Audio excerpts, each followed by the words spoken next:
Chris Doyle is the Director of Council for Arab-British Understanding and the current lead spokesperson for the Council.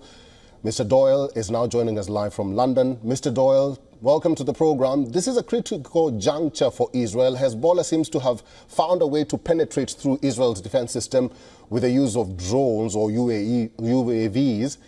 Could they potentially be a threat for Israel that they may not manage to control?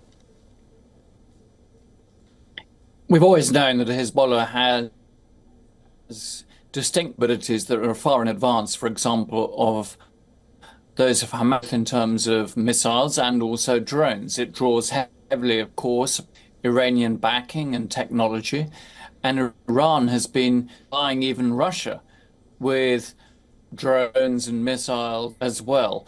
So it certainly poses that sort of threat because there's no anti-missile system that is perfect.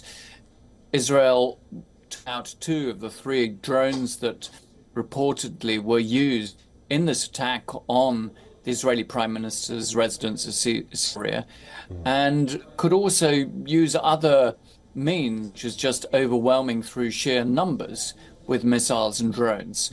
So for sure, it's not just individuals, it's key infrastructure as well that could be vulnerable. But I think we've also seen that Israel has its own capabilities that will in many ways diminish the threat from Hezbollah to a significant degree. Mr. Doyle, talking about these vulnerabilities, how vulnerable is Israel when it comes to squadrons or drones warfare?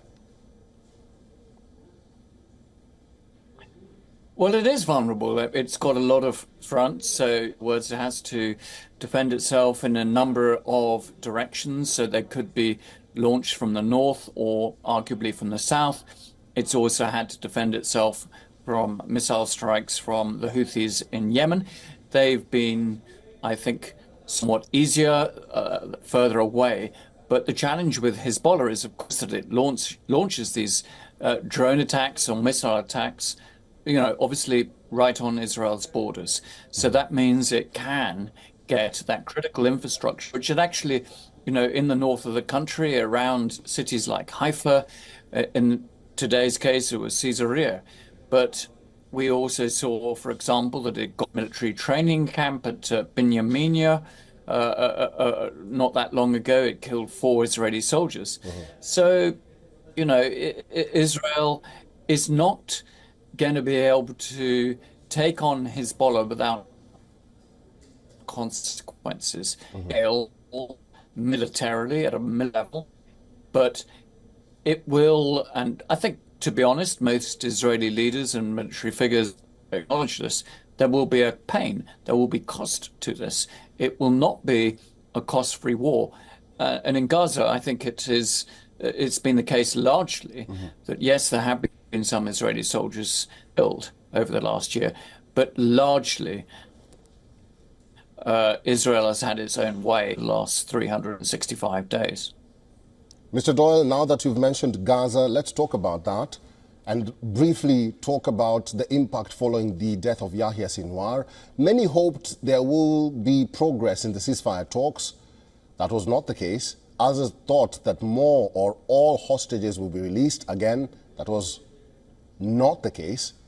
What do you think is going to happen in the next weeks, or predict is going to happen in the next weeks or so? Well, contrary to many observers, I actually don't believe that this is going to have a huge impact on the course of events in Gaza. Yahya Sinwar will just be the latest Hamas leader to have been taken out, to have been killed by Israeli forces.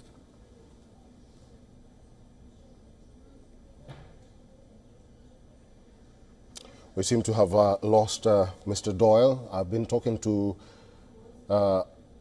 Chris Doyle, who's the Director of Council for Arab-British Understanding and the current lead spokesperson for the Council.